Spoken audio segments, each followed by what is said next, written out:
नमस्कार, आप देख रहे हैं मीडिया दरबार और मैं हूं आपके साथ पूजा।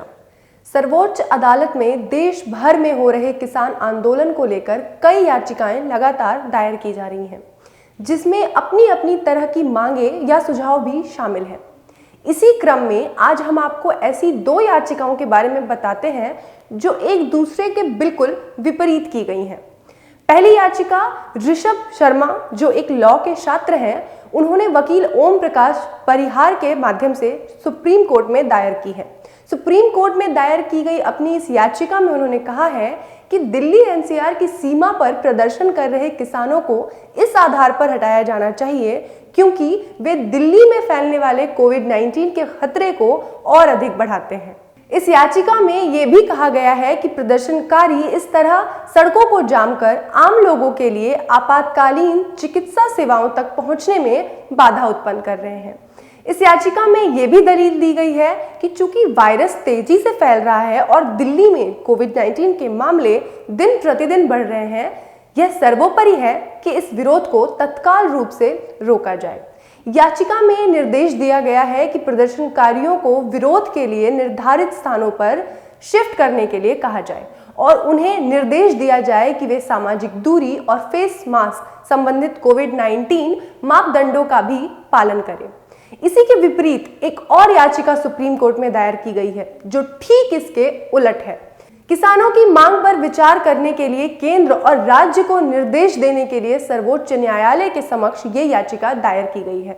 इस याचिका को जीएस मणि द्वारा दायर किया गया है। याचिका में कहा गया है कि इस तरह की विकट परिस्थितियों से निपटने में सरकारी तंत्र पूरी तरह से विफल हो चुकी है। पहले तो सरकारी तंत्र किसानों को खुले बाजार के संचालन पर सरकार की नीति के बारे में जागरूक करने में पूरी तरह से विफल रहा और साथ ही नए प्रस्तावित कृषि कानूनों को लागू करने से पहले किसानों की प्रतिक्रिया की मांग नहीं की गई थी। साथ ही इस याचिका में केंद्र और राज्य को यह सुनिश्चित करने के लिए दिशा निर्देशों की मांग की गई है कि विरोध करने वाले लोगों के लिए पर्याप्त और बुनियादी सुविधाओं की व्यवस्था की जाए। किसान जो कुछ गैर मामूली सुविधाओं के साथ लगातार अपनी मांगों पर अड़े हुए हैं, उनके लिए हालिया स्थिति की राष्ट्रीय मानवाधिकार आयोग द्वारा जांच करने के बाद सुप्रीम कोर्ट के समक्ष रिपोर्ट प्रस्तुत करने की भी मांग इस याचिका में की गई है। जीएस मणि द्वारा दायर इस याचिका में यह भी कहा गया है कि जलवायु परिवर्तन, अपर्याप्त बारिश, कोविड-19 और आर्थिक संकटों के कारण पिछले 30 वर्षों में भारत में कृषि गतिविधियां काफी हद तक कम हो गई हैं। आज भारत में छोटे और गरीब किसान अपनी रोजमर्रा की जरूरतों के लिए हर छोटी से छोटी चीज खरीदने के लिए मजबूर हैं।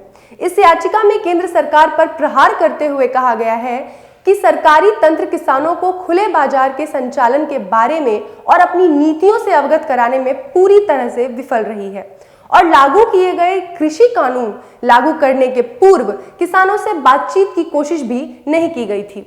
इस याचिका में राज्य और उसके कर्तव्यों की भूमिका को उजागर करते हुए कहा गया है कि किसानों की मांगों को पूरा करने और आंदोलनकारी किसानों के साथ एक संभावित सुलह वार्ता के माध्यम से किसानों के उचित अधिकारों को पूरा करने का प्रयास किया जाना चाहिए। साथ ही उन्हें मूलभूत सुविधाओं की व्यवस्था कराई जानी चाहिए। इस याचिका में किसानों के प्रोटेस्ट का समर्थन करते हुए उनके प्रदर्शन के कारणों को भी सूचीबद्ध किया गया है, जिसमें कहा गया है कि किसान इन कानूनों को खारिज इसलिए करना चाहते हैं क्योंकि इनमें न्यायिक समीक्षा की कोई गुंजाइश नहीं है, सरकारी नियंत्रण के बिना खुले बाजार के एकाधिकार का कथित निर्माण और न्यूनतम समर्थन मूल्य यानी एमएसपी के निर्धारण के लिए कोई प्रावधान नहीं किया गया है। इन दोनों याचिकाओं के बारे में हमारा आपको बताने का मकसद सिर्फ इतना ही है कि अब सर्वोच्च न्यायालय के फैसले पर यह निर्भर करता है कि किसानों और सरकार में से किसका पलड़ा भारी होगा।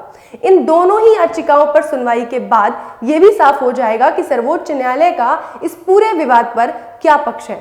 अब सुप्रीम कोर्ट का फैसला यह तय करेगा कि किसानों के आंदोलन पर उनकी क्या राय है। और आप भी हमें कमेंट करके अपनी व्यक्तिगत राय इस पूरे मामले पर जरूर बताएं और ऐसी ही देश दुनिया की तमाम खबरों के लिए देखते रहिए मीडिया दरबार। धन्यवाद।